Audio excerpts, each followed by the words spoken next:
የሚመጣው ዘመን የኦርቶዶክሳዊነት ዘመን እንዲሆን ከፈለጋችሁ እቤታችሁ ውስጥ ልጆቻችሁን ስሩ። ብዙት እቤታችሁ ውስጥ ስሩ። እግዚአብሔር ቸሩ ሁለት ምርጫ ያውም የማይጠጋጋ ምንና ምን እንዴ አላነበባችሁትም? ዘዳግም 30 ሕይወትና ሞት ምን ይገናኛል? ያንን ገደለ ኦርቶዶክሳውያን አላልቃሉ። መጨረሻ ላይ ደከመው ምን አለ ሰብስቦ ጳጳሳቱን እናንተም አታልቁ እኛም መግደል ሰለቸን አሁን አንድ ውሳኔ ያስፈልገናል አለ። ምን አላቸው? ወይ ቅዳሴያችሁን ብቻ ትቀድሳላችሁ ወይ ደግሞ ስብከተ ወንጌላችሁን ብቻ ታስፋፋላችሁ፣ ሁለቱንም ግን ማስገድ አትችሉም። ወይ ቀድሱ ወይ ስበኩ ምረጡ አላቸው።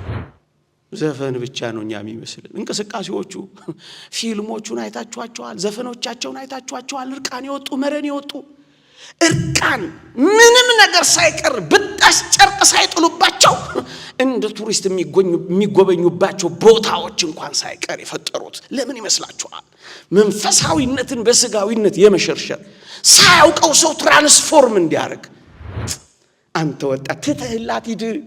ለምን እርቃንን አትሆንም? ከእግዚአብሔር ጋር ሆነ ትተህላት ሂድ። ዘፈኗን ተውላት፣ ዝሙቷን ተውላት፣ መዋቢያዋን ተይላት። ሴቶች በክርስቶስ መዓዛ ሙዕዛት ይሁኑ እንጂ በሽቶችና በቆዳ ቅባቶች አይሆኑ ይላል ቀለሚጦስ። መዓዛሽ ክርስቶስ በጣም ማንጓጓ በልኩ ምንኖር ሆዳችንን በልኩ ምናስተምር ግን ጠንካሮች መሆን አለብን። ቅዱስ ዮሐንስ አፈወርቅ እንዳለው በምሽቱ ክፍለ ጊዜ ተንበርክከ የአምላክን ስም ለመጥራት እንዲመች ሆድህን በልኩ ሙላው ይላል። በልኩና በመጠኑ የሚኖር እጆቻቸውን በደም ይሞሏቸዋል። ከዛስ አረመኔ ያደርጓቸዋል። ከዛስ ከክርስትና ጋር ያቆራርጧቸዋል። አቃጥል ሲሉ ያቃጥላሉ፣ ግደል ሲሉ ይገላሉ፣ ድፈር ሲሉ ይደፍራሉ፣ በጥስ ሲሉት ይበጥሳሉ። ከዛስ ከክርስትና ጋር ይቆራረጣሉ። ከዛስ ነፍስ አምልኮት የሚያስፈልጋት ነፍሳቸው ያለ አቅጣጫና ያለ ኮምፓስ ትቀራለች፣ ምርኩስ ታጣለች፣ ሃይማኖት ይጠፋባታል፣ የእግዚአብሔር መንፈስ ይለያታል። እንዲህ ያለ አዳራሽ ውስጥ ሊሚፈትኑ አንድ አዛውንት ታላቅ መምህር እንዴት ይቆጣጠሯቸው? በሙሉ ኩረጃ በዛሉ እና መምህሩ ጥቁር ሰሌዳቸው ላይ በትልቁ ጻፉ አሉ። ምን ብለው? ሜክ ሹር ዛት ዩ አር ኮፒንግ ዘ ራይት አንሰር። ሜክ ሹር እርግጠኞች ሁኑልኝ ትክክለኛውን መልስ እንደምትኮርጁ። ወጣቶች መጀመሪያ እንዳያገቡ የማያገባ ጋብቻ ጠል የሆነ ወጣት ነው የሚፈጥሩት።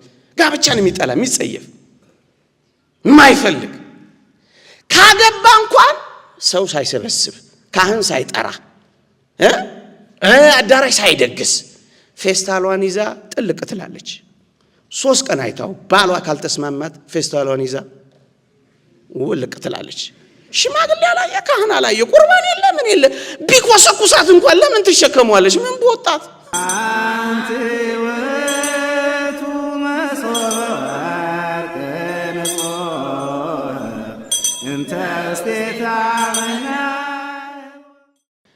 ሶስት ነገር ያቆራርጣሉ። 3 ነገር እንዲቆራረጥ ይፈልጋሉ። አንደኛ የሰው ነፍስ የሰው መንፈስ ከእግዚአብሔር ጋር እንዲቆራረጥ ነው የሚሰራው ይሄ ዓለም። አንድ ሁለተኛስ ሰው ከሰው ማህበራዊ ግንኙነቱና መስተጋብሩ እንዲቆራረጥና እንዲጠላላ ነው የሚሰራው። ሁለተኛ ሶስተኛ ከተፈጥሮ ጋር ማቆራረጥ፣ ተፈጥሮ ጋር እንዲቆራረጥ ዝርዝር ጉዳዮች አሉት። እሱን ነው የሚሰራው። ስለዚህ የመጀመሪያው ነገር ወጣቶች በምን ይሁን ሃይማኖትን ማስወገድ። አንደኛ ለሰው ሚስማማ ሃይማኖት መፍጠር ይችላሉ፣ ፈጥረዋል። እና አዳም ውሻብት እንዳሉት ለሰው ሚስማማ ሃይማኖት መፍጠር አለብን ይላል። ፎርጅድ ሃይማኖቶች ማለት ነው። የ200 ብር እውነተኛው ኖት አለ አይደለ? ከሱ በተቃራኒ ፎርጅድ የሆነ 200 ብር አለ። ፎርጅድ የሆኑ ሃይማኖቶች ይፈበርካሉ። ሆን ብለው ነው የሚሰሩት። ለምንድን ነው? ወደ ዋናው እስኪደርስ ድረስ ፎርጅዶች ውስጥ እየገባ ጊዜ እንዲፈጅ ነው። አሲሚሌት ያረጉና ይቀላቅሉበታል። የቱ ነው እውነተኛውን ክርዳዱና ስንዴውን ለመለየት እስኪያቅተው ድረስ ግራ ይጋባል። ይሄንን ነው የሚሰራው። ለሰው የሚስማሙ ዋናው ዓላማቸው ሃይማኖትን ከሰው ጭንቅል። ይሄንን ራሳቸው ብለውታል። ሌኒን የሚባለው ሰው ያለውን ላንብብላችሁ። ምን ይላል መሰላችሁ? ሃይማኖት ላይ ጥቃት መፈጸም ይኖርብናል። ሃይማኖት ይውደም። ረጅም ዕድሜ ለኢአማኝነት። የኢአማኝነት መስፋፋት ዋና የቤት ስራችን ይሆናል ይላል። እግዚአብሔር ያሳያችሁ። ዋናው የቤት ስራቸው ማመንን በማጥፋት አለማመንን በምድራችን ላይ መተካት ነው። እደግመዋለሁ። ሃይማኖትን በማስወገድ አለማመንን በሰው ልጆች አይምሮ ውስጥ በመክተት ኢአማኝነትን ማስፋፋት ነው። ኢአማኝነትን ማስፋፋት ለምን ነው የሚጠቀሙት? ራሱ ያለው ልንገራቸው። የኢአማኝነት ውጤት በሀገራት በሙሉ የሚያሳይ አደገኛ ማህበራዊ ነውጥ እንዲነሳ ያደርጋል ይላል። ይኸውላችሁ አለማመን ወይም ኢአማኝነት ነውጠኛ እንዲሆኑ ያደርጋል። ይቀጥልና ምን ይላል? የአረመኔያዊነትና ደም የሚያፋስስ ሁኔታ ምንጭ የሆነው ኢአማኝነት ከዚያ በኋላ በሰው ሁሉ ዘንድ በዜጎች ሁሉ ዘንድ ይሰፍናል። ከዛስ አብዛኛው ከክርስትና ጋር ይጣላል ይላል። ዋናው ጉዳይ ክርስትናን ማስጠላት ነው። ከክርስትና ጋር ማቆራረጥ ነው። አብዛኛው ከክርስትና ጋር ይጣላል ይላል። ከዚህ በኋላ እምነት የሚያስፈልገው ነፍሳቸው ይላል ያለ ኮምፓስ ያለ አቅጣጫ ይቀራል ይላል። አያችሁ ኢአማኝ ያረጋቸዋል። ከዛስ ማህበራዊ ነውጥ ውስጥ እንዲኖሩ ያረጓቸዋል። ከዛስ እጆቻቸውን በደም ይሞሏቸዋል። ከዛስ አረመኔ ያደርጓቸዋል። ከዛስ ከክርስትና ጋር ያቆራርጧቸዋል። አቃጥል ሲሉ ያቃጥላሉ፣ ግደል ሲሉ ይገላሉ፣ ድፈር ሲሉ ይደፍራሉ፣ በጥስ ሲሉት ይበጥሳሉ። ከዛስ ከክርስትና ጋር ይቆራረጣሉ። ከዛስ ነፍስ አምልኮት የሚያስፈልጋት ነፍሳቸው ያለ አቅጣጫና ያለ ኮምፓስ ትቀራለች፣ ምርኩስ ታጣለች፣ ሃይማኖት ይጠፋባታል፣ የእግዚአብሔር መንፈስ ይለያታል። ከዛስ አቅጣጫዋን ካሳቱ በኋላ ከዚያም ፍጹሙን ሲፈልጉ አምልኳቸውን ለማን መስጠት እንዳለባቸው ግራ ገብቷቸውና ጠፍቶባቸው ሳለ እውነተኛውን ብርሃን ይቀበላሉ ይላል። ይሄ ሁሉ ማህበራዊ ነውጥ፣ ይሄ ሁሉ ደም መፋሰስ፣ ይሄ ሁሉ ረብሻ፣ ይሄ ሁሉ በእነሱ ቋንቋ አርክ ኦፍ ክራይሲስ የሚሉት በዋናነት ከክርስትና ጋር ያቆራረጡና እውነተኛውን ብርሃን ይቀበላሉ ሲል እውነተኛው ብርሃን ኢየሱስ ክርስቶስ እንዳይመስል ብርሃናችን የሚሉት ኢሉሚናንታቸውን በምድር ላይ ሊያነግሱት በት እያሉ እንደሆነ እንዳትረሱት። ግን አይመስልም። አያችሁ እሱ ሲመጣ አምልኮቷን ስለጣለች ነፍስ ማንን እንደምታመልክ ግራ ስለገባት አቅጣጫዋ ስለጠፋት የመጣውን ሁሉ ለመቀበል ዝግጁ ትሆናለች። ዓለምን ለዛ ነው የሚያዘጋጇት። በዋናነት ክርስትናን የማጥፋት የማኮሰስ ስራ፣ ኦርቶዶክሳዊነትን የማኮሰስ ስራ ነው የሚሰሩት። አያችሁ የሚመጣው ዘመን እንዴት መስራት እንዳለባቸው ያውቃሉ።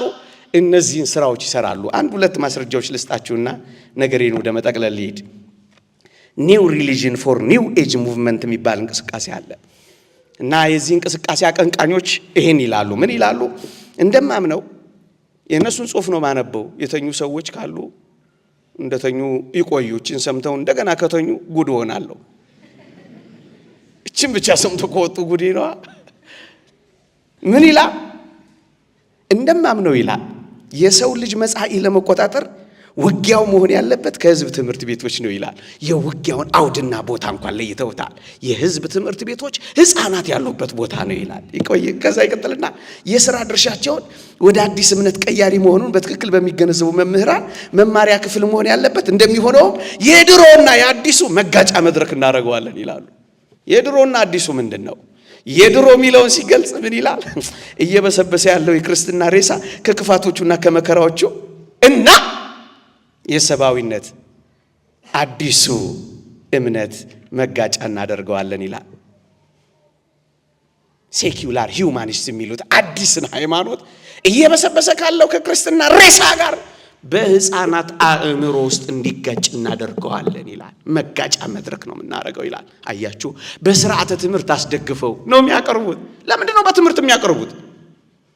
እነዚህ አሁን ኢትዮጵያን እያመሷት ያሉ ነገሮች ከስርዓተ ትምህርት ውስጥ የተሰነቀሩት ለምንድን ነው ካላችሁኝ ጥቂት ነገሮችን ልንገራችሁ። አንደኛ ትምህርት ከሆነ ሳንመረምር ነው የምንቀበለው።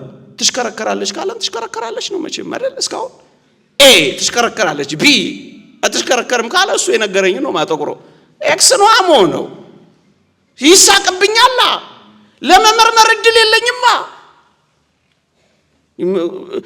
ስኮርጅ እንኳን እንደው በእውነት አንዳንድ መምህራን ካላችሁ ይቅርታ፣ እኛ እኮ በጣም አስደናቂ ተማሪዎች ነን፣ የኢትዮጵያ ተማሪዎች። እግዚአብሔር ደግሞ ቸር መምህር። አንድ ዩኒቨርሲቲ ውስጥ እንዲህ ያለ አዳራሽ ውስጥ ሊሚፈትኑ አንድ አዛውንት ታላቅ መምህር እንዴት ይቆጣጠሯቸው? በሙሉ ኩረጃ በዛሉ እና መምህሩ ጥቁር ሰሌዳቸው ላይ በትልቁ ጻፉ አሉ። ምን ብለው? ሜክ ሹር ዛት ዩ አር ኮፒንግ ዘ ራይት አንሰር። ሜክ ሹር፣ እርግጠኞች ሁኑልኝ ትክክለኛውን መልስ እንደምትኮርጁ። እግዚአብሔርስ እንዴት ቸር መምህር ነው! መልስ ይናገራል እግዚአብሔር አይደለ? ዘዳግም 30 ላይ ምንድነው የሚለው? ሕይወትን አጥቆር አይልም እግዚአብሔር? መልስ እየተነገረን መልስ መምረጥ ያቃተን እኮ ምስኪኖች ነን እኛ እኮ። መልስ ነግሮን ብቻ ያውም ሁለት ምርጫ እኮ ነው እግዚአብሔር የሚሰጠን። እኔ ኮሌጅ ስማር እስከ ጂ ድረስ እንደው ማማቴ አይደለም እንደው ይቅር በለኝና ለበል እንደኛ እንደውላችን እስከ ጂ ድረስ አሁን ምርጫ ይሰጣል። ኤ መልስ ይመስላል፣ ቢም ያስኬዳል፣ ሲም ያስተረጥራል፣ ዲም ሳይሆን አይቀርም ኢ ኦል ነው፣ ኤፍ ደግሞ ኤ እና ቢ። እንዲህ ለፍቼ ነው እናንተ ፊት የቆምኩት። ቀላል ሰው አረጋችሁ። እግዚአብሔር ቸሩ ሁለት ምርጫ ያውም የማይጠጋጋ ምንና ምን እንዴ! አላነበባችሁትም? ዘዳግም 30 ሕይወትና ሞት ምን ይገናኛል? መልስ ነገረ። እምቢ ካል ደግሞ ኮርጅ ደግሞ ይላል እኮ። አስኮራጆች እኮ ብዛታቸው እኛ ቤት አይደል? እንደ ደመና ዙሪያችንን የከበቡን እኮ አስኮራጆች እኮ ናቸው። ይሄ ሁሉ ሆኖ ነው ኤክስ የምናገኘው። እንደው ኧረ ተው እናንተ ወጣቶች ተው። ለምንድን ነው ትምህርት ውስጥ የሚሰነቁ? ያያችሁ መድረክ መጋጫ። ለምን? ዋናው ትኩረታቸው ከ63 እስከ 70% የሆነው ወጣት ላይ ነው ትኩረታቸው። እኛ ደግሞ ወጣቱን ትተነዋል። ጥናቱ ምን እንደሚያመለክት ታውቃላችሁ? የኢትዮጵያ ሕዝብ ቁጥር ጥናት ከ63 እስከ 70% ከ25 ዓመት በታች ነው የሚለው። ትኩረታችን የሚመጣውን ዘመን የኛ እንዲሆን ከፈለጋችሁ ወጣቶች ላይ ነው መረባረብ ያለብን። ዮሐንስ ጳውሎስ ዳግማዊ ካቶሊኩ ምን እንዳሉ ታውቃላችሁ? ከመሞታቸው በፊት የሚመጣውን ዘመን የካቶሊክ ዘመን እንዳደርጋት ይህንን ዘመን እጄ ላይ ስጡኝ፣ ሕፃናቱን እጄ ላይ ስጡኝ ያሉ። ሕፃናት የሚያሰለጥኑ፣ ሕፃናት የሚያስተምሩ፣ ወጣቶችን የሚያስተምሩ እንዴት የሚመጣውን ዘመን እየገነቡ እንደሆኑ እንዳትረሱ። ተራ ስራ ሊመስል ይችላል። ገንዘብ ላይ ይገኝበት ይችላል። ዝና ላይ ይገኝበት። ምን ዝና ይገኛል? ሕፃናት ጋር ስድብ ነው እንጂ የሚገኘው፣ ጥፊ ነው እንጂ የሚገኘው። ዝና ይገኝበት። ትልቁ ነገር የሚሰራው ግን እነሱ ውስጥ ነው። አያችሁ፣ የሚመጣውን ዘመን ለመቆጣጠር የህዝብ ትምህርት ቤቶችን ምክንያት እናደርጋለን የሚሉትን ገልብጡት። እናንተ ወጣቶች እቤታችሁ ያሉ ሕፃናት ላይ እናንተ ወላጆች የምትሆኑ የሚመጣው ዘመን የኦርቶዶክሳዊነት ዘመን እንዲሆን ከፈለጋችሁ እቤታችሁ ውስጥ ልጆቻችሁን ስሩ። ብዙት እቤታችሁ ውስጥ ስሩ። የግብጽ እንግዲህ እዛም እያልኩ ነው ማወራው እንደ ጉባኤው መንፈስ እንጂ አይጥቀም አላውቅ እንደሚጠቅም ትንሽ ተስፋ አረጋለሁ። እኔ ታንጬበታለሁ፣ ለእናንተም እንደሚተርፍ ተስፋ አረጋለሁ። ሩሲያ አሁን ባልኳቸው የኮሙኒዝም ርዕዮተ ዓለም ሲቀጠቅጧቸው ምን እንደነበር ታውቃላችሁ? ስታሊን ኦርቶዶክሳውያንን ገደለ። ኦርቶዶክሳውያን አላልቃሉ። መጨረሻ ላይ ደከመው። ምን አለ? ሰብስቦ ጳጳሳቱን እናንተም አታልቁ፣ እኛም መግደል ሰለቸን። አሁን አንድ ውሳኔ ያስፈልገናል አለ። ምን አላቸው? ወይ ቅዳሴያችሁን ብቻ ትቀድሳላችሁ፣ ወይ ደግሞ ስብከተ ወንጌላችሁን ብቻ ታስፋፋላችሁ። ሁለቱንም ግን ማስኬድ አትችሉም። ወይ ቀድሱ ወይ ስበኩ፣ ምረጡ አላቸው። ጳጳሳቱ ተጨነቁና እናቶችንና እህቶችን ሰበሰቡና ስታሊን እኮ እንዲህ እያለ ነው፣ ምን እናድርግ አሏቸው። እናቶች ሱባኤ እንያዛሉ። ሱባኤ ተያዘ። ከሱባኤ መልስ እናቶች ምን መልስ ሰጡ መሰላችሁ? እንዲህ አሉ። ብፁዓን አበው ጳጳሳት እናንተ ቀድሱልን፣ አቁርቡን፣ ምስጢራት ቤተ ክርስቲያን ፈጽሙልን፣ አጥምቆን፣ ልጅነት ስጡን። እናንተ እሱን ስሩ። ስብከተ ወንጌሉን ግን ለኛ ተዉት። እቤታችን ምናችንን እንሰራለን? ልጃችንን እንሰራለን። ራሳችሁ ላይ ስሩ ኦርቶዶክሳውያን። ከዛ ልጆቻ ተወዳዳሪ የሌለው ልጆችን የማሳደጊያው መንገድ ራሳችሁን ጥሩ ወላጅ ማድረግ ብቻ ነው። ምናልባት ለወላጅነት አልደረሳችሁ ይሆናል፣ ነገ ግን መድረሳችሁ አይቀርም። ነገን የምናሸንፈው እነዚህ ሕፃናት ውስጥ የምንሰራው ስራ። የሚመጣው ዘመን የኛ እጅ ላይ የሚያርፈው ይሄን አዎ ሽም ያለበት፣ አዎ ትግል አለበት፣ አዎ ውጊያ አለበት። ይሄን ለማሸነፍ ግን በፍጥነት እግር በእግር አይደለም። ከትላንት ዘግይተናል፣ ከነገ ግን ባናረፍድ ጥሩ። ካረፈድን እንበላለን። ስለ ነገ የምታስቡ ከሆነ ዛሬ ስላሉ ወጣቶችና ህፃናት አስቡ።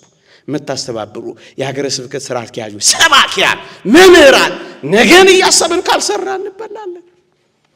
ክሌር ቻምበር የተባለ አንድ ሰው እንዲህ ነበር የተናገረው። እሱን ላንብብላችሁ። ምን ይላል?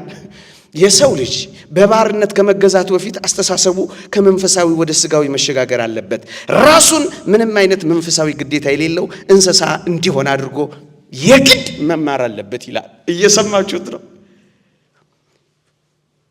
ወደፊት ይውላችሁ የሰው ልጅ በባርነት ከመገዛቱ በፊት አስተሳሰቡ የግድ ከመንፈሳዊ ወደ ስጋዊ መሸርሸር አለበት ይላል። የባሪያ ፍንገላ ዘመን ይመጣል ብላችሁ እንዳታስቡ። በዲያብሎስ ባርነት ስር ከመግባቱ በፊት ነው የሚለው። እነሱ ለስለስ አድርገው ነው የሚናገሩት፣ ሳይንስ ነው የሚመስለው ጉዳዩ። መጀመሪያ ግን አስተሳሰቡን ከመንፈሳዊ ወደ ስጋዊ መሸርሸር አለብን ነው። አቅርቦቱን እኮ የሚጨምሩት እኮ ለዛ ነው። ስጋዊ የሆነ አቅርቦቱን በጣም የሚጨምሩት። አሁን ይኸውላችሁ እግዚአብሔር የለም ብለው አልቻሉም። በዝግመተ ለውጥ ነው የተፈጠራችሁት አሉን፣ አልቻሉም። አሁን መቀየር ነው። ምኑን? ከመንፈሳዊነት ወደ ስጋዊነት ማውረድ ነው ዋናው ዓላማቸው። ሩካቤ ቀስቃሽ የሆኑ ዘፈኖች፣ ሩካቤ ቀስቃሽ የሆኑ ልብሶች፣ ሩካቤ ቀስቃሽ የሆኑ መዋቢያዎች፣ አጋንንትን የሚስቡ ዘፈኖች ምድራችን ላይ በመልቀቅ ጊዜውንም ነፍሱንም ገንዘቡንም ሊቆጣጠሩ የሚችሉ ኳሶች በማዘጋጀት ስጋዊ አቅርቦትን በመጨመር መቆጣጠር መንፈሳዊነቱን በመሸርሸር እንስሳ እንዲሆን አድርጎ ማዘጋጀት ነው ያለብን። ኦርቶዶክሳዊነትማ በራሱ አስተምህሮና ሕግ የአእምሮ ንቃተ ህሊና በማዳበር የሰው ልጆች እንደ እንስሳ በቀላሉ የሚነዱ ሳይሆኑ ምክንያታዊ ሆነው እንዲወስኑ ነው የሚያደርጋቸው። ኦርቶዶክሳዊነት ምክንያታዊ ሆኑ። ኦርቶዶክሳውያን እንስሳ ሊያረጓችሁ ነው የሚፈልጉት። ለምን ብሎ መጠየቅ እንዲጠፋ፣ እንዴት ብሎ የሚመረምር እንዲጠፋ፣ አቃጥል ሲለው በአንድ የስልክ ጥሪ ከተማ እንዲያቃጥል ነው የሚፈልጉት። ኦርቶዶክሳዊነት በምክንያታዊነት ተመርኩዞ ውሳኔ ለመስጠት የሚያበቃ አስተምህሮ ያላት ቤተክርስቲያን ናት።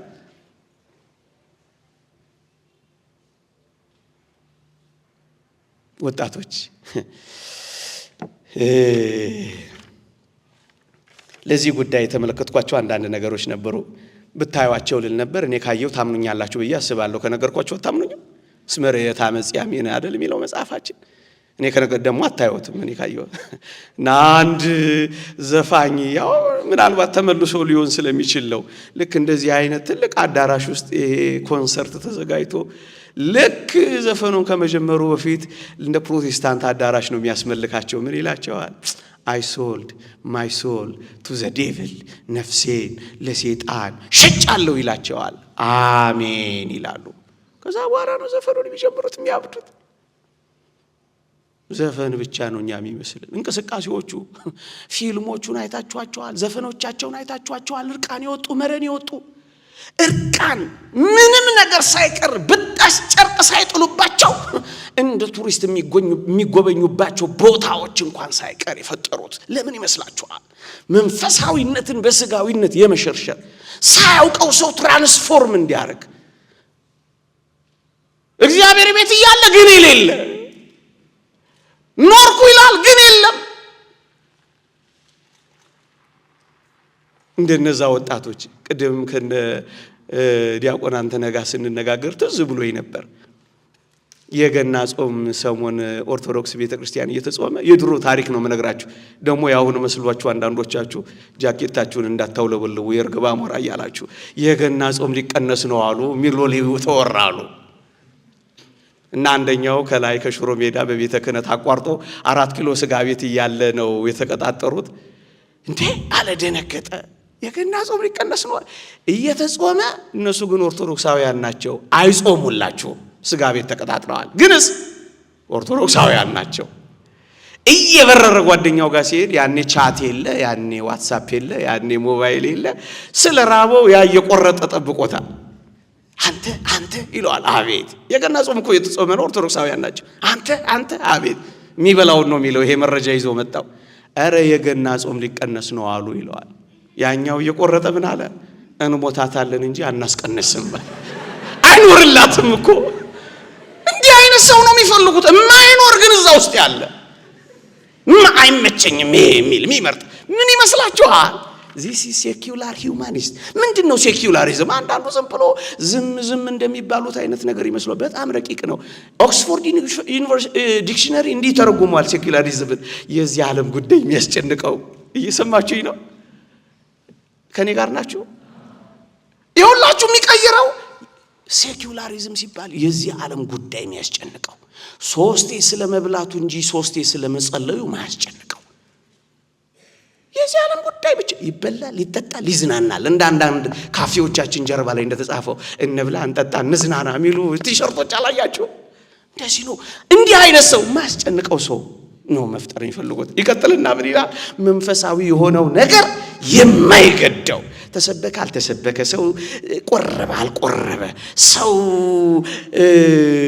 ንስሐ ገባ አልገባ፣ ቃል እግዚአብሔር ሰማ አልሰማ የማይገደው ግንስ ማዕተብ ያሰረ ያይነት ሰው ነው መፍጠር የሚፈልጉት። ደግሞ ይቀጥልና ምን ይላል? ስለ ገዳማዊ ሕይወት ወይም ስለ ቤተ ክርስቲያን አስተምሮ የማያሳስበው ሰው መፍጠር ነው የሚፈልጉት። ምን ማለት ነው? መንፈሳዊ ሕይወትን በመሸርሸር ስጋዊ ብቻ በማድረግ ከእግዚአብሔር መርሆች ውጪ የሆነ ወጣት ነው መፍጠር የሚፈልጉት። ወጣት ነው መፍጠር የሚፈልጉት። ይሄን ወጣት ማኘክ ነው የሚፈልጉት። ምንም የማይመስለው ቤተ ክርስቲያን ሲመጣ እኛና አይነት ልብስ ሊለብስ ይችላል፣ ረጅም ቀሚስ። ሲወጣ ደግሞ ሲቀየረው ምንም የማይመስለው። ሁለቱም ጋር ማሊያን መቀየር ብቻ የሚጫወት የማይኖር የማይነካው። ይሄ ነው አሁን ቀስ እያረገ የሚወጣው። ልክ በአውሮፓ በምዕራብ አውሮፓ 49% እግዚአብሔር የለሽ ትውልድ እንደፈጠሩ ከላይ ቸርች ከስር ናይት ክለብ አድርገው ለሁለቱም የሚስማማ ስፕሪስ ወጣት ፈጥረው እንዳልቻሉት በዋናነት ወገኖቼ ይህን መንፈሳዊነት የሚያወርዱት ሞራል አልባ ማህበረሰብ መፍጠር ነው የሚፈልጉት። ስነ ምግባር አልባ ማህበረሰብ። እንደገና እንደ አዲስ ሪዲፋይን፣ እንደገና እንደ አዲስ እንበይነዋለን እኮ ነው የሚሉት። ይህንን እኮ የበጎ ነገር ሁሉ ራስ ሃይማኖት እንደሆነች ስለሚያውቁ፣ የበጎ ምግባር ሁሉ ምንጭ ሃይማኖት መሆኗን ስለሚያውቁ ሃይማኖትን የሚቀጠቅጡት ምግባሩን ማፍረስ ስለሚፈልጉ ነው። አላያችሁ? ምንም ከእግዚአብሔር መንፈስና ከቅዱሳት መጻሕፍት የሥነ ምግባር አውድ ጋር የተጣላ ማህበረሰብ መፍጠር ነው የሚፈልጉት። ብይናቸውን ላንብብላችሁና ልጠቅልለው እንደው ብዙ ሰዓት እንዳልወስድ። ሲበይኑ ምን ይላሉ መስላችሁ? የግብረ ገብ ወይም የሞራል እሴቶች የሚገኙት ይላል ገና ከመጀመሪያ እንደ አዲስ ሲበይኑት ተመልከቱ። ሲበይኑት ምን ይላሉ? የግብረ ገብ ወይም የሞራል እሴቶች የሚገኙት ከሰው ልጅ ልምድ ነው ይላል። ውሸት ነው። ይቀጥልና ምን ይላል? ስነ ምግባር ኤቲክስ ራሱን የቻለና ከሁኔታዎች ጋር አብሮ የሚሄድ ነው ይላል። ይኸውላችሁ ሁኔታዎች ሲቀየሩ አብሮ የሚቀየር ነው ምግባር። ከዛ ይቀጥልና ምንም አይነት ስነ መለኮታዊ ወይም አይዲዮሎጂያዊ ስነ ሐሳባዊ ማዕቀፍ አያስፈልገውም ይላሉ። ምን ማለት ነው? የእግዚአብሔር ቃል የማይዳኘው የእግዚአብሔር ቃል የማያዘው አዲስ ምግባር ነው የምንፈጥረው ነው የሚሉት። ያው ከሁኔታዎች ጋር የሚቀያየር ግብረ ሰዶም አሁን የሰው ልጅ ልምድ ከሆነ ግብረ ሰዶም ምን ይሆናል? ሞራል ይሆናል፣ ምግባር ይሆናል። ውርጃ የብዙ ወጣቶች ልምድ ከሆነ ውርጃ ምን ይሆናል? ስነ ምግባር ይሆናል። ይኸው ሁኔታዎች መቀያየር እሱን ያመጣል ነው የሚለው። አያችሁ የሚመጣውን ዘመን እንዴት አድርገው እንደሚሰሩት። ወጣቶች መጀመሪያ እንዳያገቡ የማያገባ ጋብቻ ጠል የሆነ ወጣት ነው የሚፈጥሩት። ጋብቻን የሚጠላ የሚጸየፍ የማይፈልግ ካገባ እንኳን ሰው ሳይሰበስብ ካህን ሳይጠራ አዳራሽ ሳይደግስ ፌስታሏን ይዛ ጥልቅ ትላለች። 3 ቀን አይታው ባሏ ካልተስማማት ፌስታሏን ይዛ ውልቅ ትላለች። ሽማግሌ አላየ፣ ካህን አላየ፣ ቁርባን የለ፣ ምን የለ። ቢኮሰኩሳት እንኳን ለምን ትሸከሟለች? ምን በወጣት ጥል። ይሄን ኮሃቢቴሽን ይሉታል አይደል ፈላስፋዎቹ። የዚህ ጉዳይ ተካቶ መኖር ግብት ውጥት ኤግዚት ስትራቴጂው ሰፊ የሆነ ማለት ነው። እንዳትጨናነቅ ካገባች እንኳን እንዲያርጋ እንድታገባ ሩካቤ ከፈጸመች እንዴት አድርገው እንደምታረግ የሚያስተምሯት ከጸነሰች ከ900 እስከ 4000 ድረስ ጽንስ የሚያስወርዱ ኪዮስኮች የከፈቱላት ፍጹም ከስነ ምግባርና ከመንፈሳዊ ህይወት ውጪ የሆነ ሰው መፍጠር ነው የሚሰሩት። ጾታ ቅድም ያልካችሁ ከተፈጥሮ ጋር ሲያቆራርጡት ጾታ ተፈጥሮ ሳይሆን ምርጫ እንዲሆን አድርገነዋል ነው የሚሉት። ራሱ ይምረጥ ከፈለገ ጠዋት ወንድ ረፈድፈድ ሲል ሴት እሱ ካልተመቸው መሸትሸት ሲል ሃይብሪድ ሁለቱንም ይቀላቅል። ምንድነው ሲባል መጻኢውን ዘመን የሚመጣውን ዘመን መቆጣጠር ዋና አጀንዳቸው ከሆነ የሰው ልጆችን አእምሮ ዝሙታዊ በማድረግ መስራት ነው የሚሉት። በሌላው በሙሉ አልተሳካለንም። ከእግዚአብሔር ጋር የምናቆራርጠው ግን አንድ መንገድ ይሄ ነው። ይሄንን በጣም እናንተ ኦርቶዶክሳውያን ሃይማኖታችን ትምህርትን ተመልከቱ። መጋባት በሁሉ ዘንድ የከበረ መኝታው ደግሞ ምን የሆነ ንጹህ ይሁን። ክርስቶሳዊውን አእምሮ ያዙ ወጣቶች ራሳቸውን በቅድስና ይለያሉ። እግዚአብሔርን ሊያዩ የሚፈልጉ በሙሉ ራሳቸውን ንጹህ ያደርጋሉ። ተቀደሱም ዘንድ ፈልጉ ያለ እርሱ ጌታ ሊያይ የሚችል የለም እንዳለው ቅዱስ ጳውሎስ መቀደሳቸውን ብቻ ያስባሉ ወጣቶች። መጽሐፍ ቅዱስ በግልጽ የሚናገረው ስለ ዝሙት ጠንቅ ለእያንዳንዱ ለራሱ ምን ይኑረው? ሚስት እጮኛ ምን ይኑረው? ሚስት። ስለ ዝሙት ጠንቅ ማረፍ የፈለገ ምን ይበል? ያግባ። የመጽሐፍ ቅዱስ ትእዛዝ ነው። መረን የወጣ ልቅ ህይወትን የሚያስተምረው ሌላው ዓለም ነው። ወጣቶች ግን የሚቀጥለውን ዘመን ለመቀደስ ራሳቸውን ከመቀደስ ይጀምራሉ። ስለ ድንግልናው ያፈረ ሰው ቢኖር ያግባ። ማግባት እድሜ በደረሰ ጊዜ ያግባ። እንዲያገባ እግዚአብሔር ፈቅዷል እንድናገባ። ስለ ድንግልናው ያፈረች ብትኖር ታግባ፣ ያግቡ። ይሄ ነው ዓለምን የሚፈውሳት ምርጥ የኦርቶዶክሳዊነት ክትባት። ለዓለም ብንፈውሳት የምትድንበት መንገድ ኦርቶዶክሳዊነት። ወገኖቼ በተለይ ወጣቶች ናቸው። እቺን ዓለም ተመልከቷት። በአንደኛው ዓለም ጦርነት 20 ምናምን ሚሊዮን ሰው ሞቷል። ወደ 23 ሚሊዮን ሰው ቆስሏል። ወደ 240 ቢሊዮን ዶላር ዓለም ከስሯል በአንደኛው ዓለም ጦርነት። በሁለተኛው ዓለም ጦርነት ሂሮሺማንና ናጋሳኪን የሚያክሉ ከተሞች አድርጎ በልቷል። ምን አለ ለኛ ቢሰጡን? ዋናው አስተሳሰባቸው ምን እንደነበር አታውቁም? ይህን ዓለም መከራ ያበላት ያለው ምን አይነት አስተሳሰባቸው ነው ካላችሁኝ፣ ይህ ማጠንጠኛ ነው እኛ ውስጥ እንዳይገባ የሚያስፈልገው። የነ ዳርዊን ቴሪ ምንድነው የሚለው? ሰው በእውነትና በምልአት ነፃ ልባል የሚችለው ራሱን ከሁሉም ሰው ማስቀደም ሲችል ነው የሚልህ። አስቀድም ነው የሚልህ። ነፃና በምልአት ነፃ ልትሆን የምትችለው ከሁሉም ሰው ስታስቀድም ነው ስለሚላቸው ይኸው 2 ከተሞችን ሲያቃጥሉ፣ ሰውን ቁስለኛ ሲያደርጉ፣ ሰውን ሲያጋድሉ፣ ወንድምና ወንድም ሲያጋድሉ፣ በአንድ መስቀል የቆረቡትን ሲያጋድሉ ምንም አይመስላቸው። አሁን ማለት የቆሙላል ይወጣል ወጥተው ሲጋደሉ ምንም አይመስላቸው። ቅደም ነው የሚልህ፣ አሸንፍ ነው የሚልህ፣ ደቁስ ነው የሚልህ፣ ፈርስት ነው የሚልህ፣ በነገሌ መቃብር ላይ የበላይነን ነው የሚልህ። ይሄ ስነ ልቦና በኦርቶዶክሳዊነት እሳቤ ካያችሁት ጌታችን መድኃኒታችን ኢየሱስ ክርስቶስ እንዲህ እንዳለ ቅዱስ ጳውሎስ በጌታችን ዘንድ የነበረ ይህ የትህትና ሐሳብ በእናንተ ዘንድ ደግሞ ይሁን፣ ባልንጀራችሁ ከእናንተ እንዲሻል በትህትና ቁጠር ነው የሚልህ። አንተ ከእኔ ትበልጣለህ ብዬ ሳስብ አሜን፣ ብትንቀኝ አሜን፣ ብትችኝ አሜን። ምክንያቱም አንተ እንደምትበልጥ አምናለሁ። የምትበልጥ ብቻ አይደለም የተሻለ እንደሆን ሳምን በጣም ጤነኛና ሰላም ነው የምንሆነው። አላወቀው። ምክንያቱም ከእኔ ይልቅ አንተ እንድትሻል በትህትና መቁጠር ህይወቴ ነው። አንተ እንድትከብርልኝ ነው የምፈልገው። እኔ እንደዚህ ካሰብኩ አንተም ደግሞ እንደዚህ ብታስብ ዓለም እንዴት ሰላም እንደምትሆን ታውቃለህ። ኦርቶዶክሳዊነት ፉክክር አይደለም፣ ትብብር ነው። ኦርቶዶክሳዊነት ፉክክር አይደለም፣ ክብብር ነው። ይሄንን ከከተብዳት ዓለም ትፈወሳለች። ነገን የምንሰራው እኛ እንደዚህ ነው። ኦርቶዶክሳውያን መፈወሻዋ መንገድ እኮ ይሄ ነው። በርቱ፣ ጠንክሩ፣ ስሩ፣ በላባችሁ ስሩ፣ ጠንክራችሁ ስሩ። ነገ ፕራይቬታይዝ ላድርግ ብሎ ሲመጣ ማተብን በጥሰው ቢል የት መግቢያ አለ? ሃይማኖታችን ጽኑ እስካልሆነ በተጋድሏችን እስካልበረታን ድረስ የሆዳችንን ድምፅ እናሰማለን እንጂ የሰማዕትነታችንን ክብር እንዴት ማለም እንችላለን? ለሆዳችን ካደርን መሸነፋችን እኮ አይቀሬ ነው። ጠንክረን ወይ ፍጹማን መሆን አለብን ወይ ጠንክረን መስራት አለብን። የተሻለው ደግሞ ሁለቱንም አበርትተን መስራት አለብን። ነገ ጠንክረን እናልፍ። በጣም ማንጓጓ በልኩ ምንኖር ሆዳችንን በልኩ ምናስተምር ግን ጠንካሮች መሆን አለብን። ቅዱስ ዮሐንስ አፈወርቅ እንዳለው በምሽቱ ክፍለ ጊዜ ተንበርክከ የአምላክን ስም ለመጥራት እንዲመች ሆድህን በልኩ ሙላው ይላል። በልኩና በመጠኑ የሚኖር ኑሮ ይበቃኛል ማለት ነው የተማረው። መጉደልንም ተምሬያለሁ፣ መክሰርንም አውቃለሁ፣ ማትረፍንም አውቃለሁ፣ መጉደልንም ተምሬያለሁ፣ ኑሮ ይበቃኛል ማለት ማትረፊያ ነው የሚሉ በጣም የማይስገበገቡ ለስግብግብነት ሲሉ ሃይማኖታቸውንም ድንግልናቸውንም ንጽህናቸውንም ክብራቸውንም ማርክሱ ይበቃኛል የሚሉ በእግዚአብሔር ረድኤት ላይ የምትደገፍ ነፍስ እቺን ዓለም ተሽንፋታለች።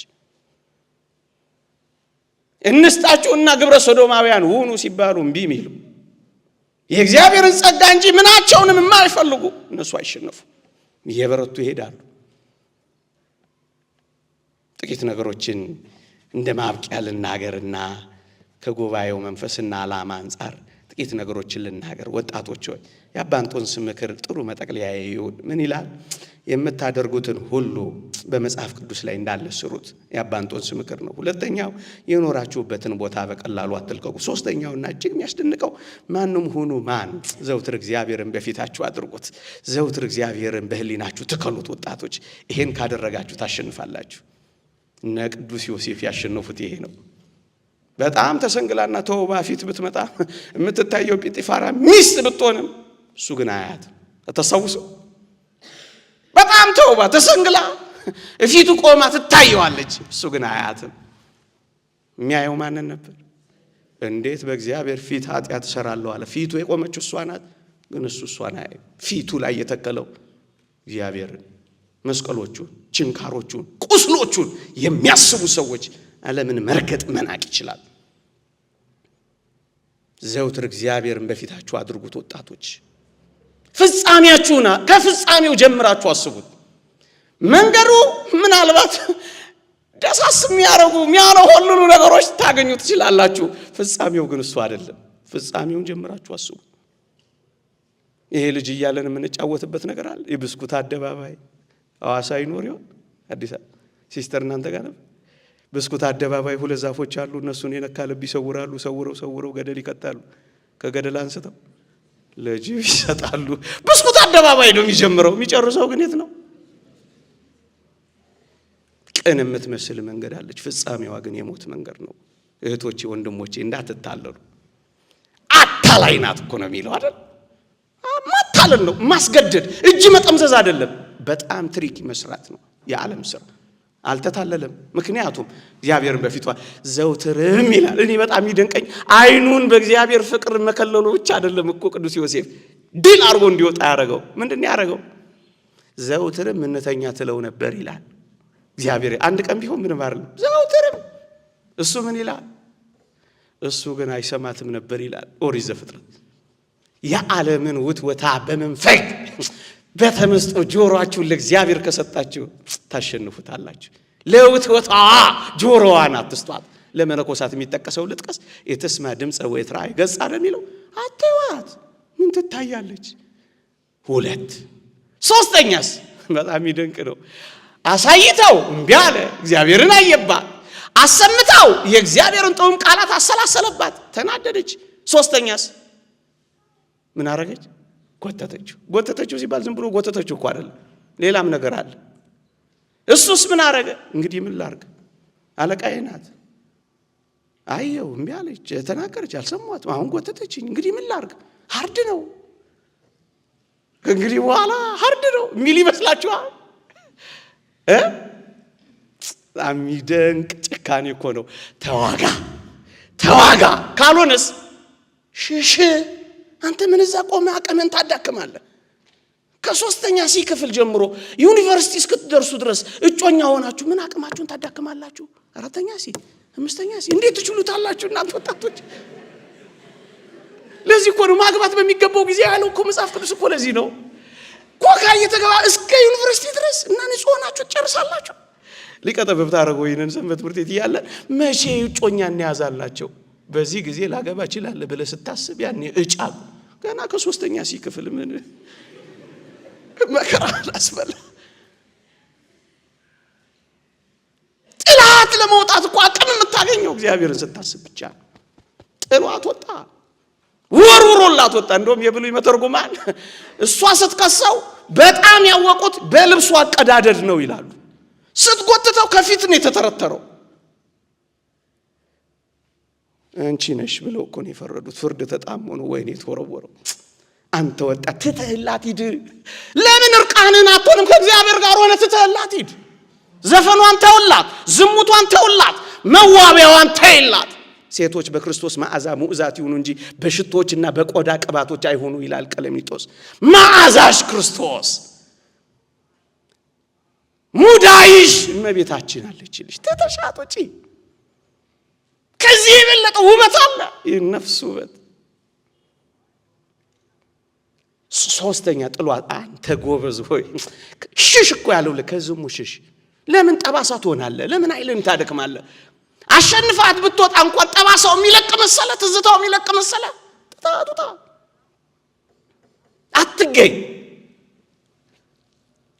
አታድክም።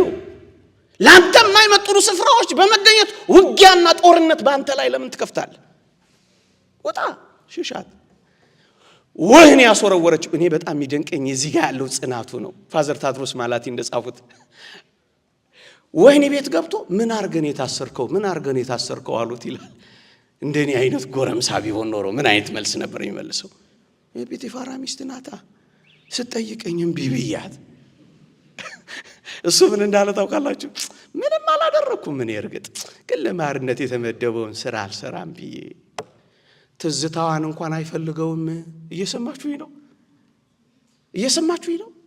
በአካሉ ከእይታዋ፣ ከውትወታዋ፣ ከጉንተላዋ፣ ከሽቷዋ ብቻ አይደለም የሚሸሸው፣ ከሐሳቧ ጭምር ነው የሚሸሸው። ከትዝታዋ ጭምር ሽሽ።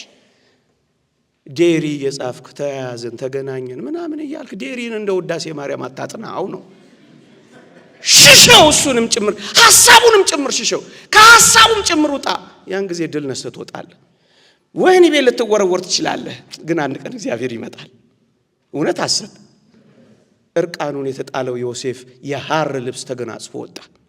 ሰንሰለት አስረው የከተቱት ዮሴፍ የወርቅ ድሪም አድርጎ ወጣ።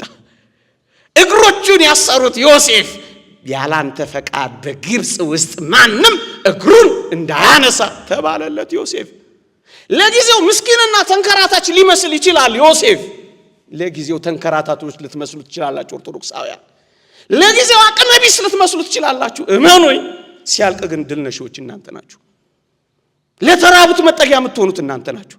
ተስፋ ላጡት ተስፋቸው የምትሆኑት እናንተ ናችሁ። በርቱ፣ ጠንክሩ። በጎርጎርዮስ ካለ ንግግር ላብቅ። ቤተ ክርስቲያንን እወቋት፣ እያወቃችሁ አገልግሏት፣ እያገለገላችሁ ጠብቋት። እወቋት፣ አገልግሏት፣ ጠብቋት። ይህን ሁሉ ግን ማድረግ ካልቻላችሁ አደራችሁን ቢያንስ ጠላት አትሁኑባት። የሚመጣው ዘመን የኛ ያድርግልን። እግዚአብሔር ይስጥልኝ። አንተ ወቱ መስዋዕት እንተ ስቴታ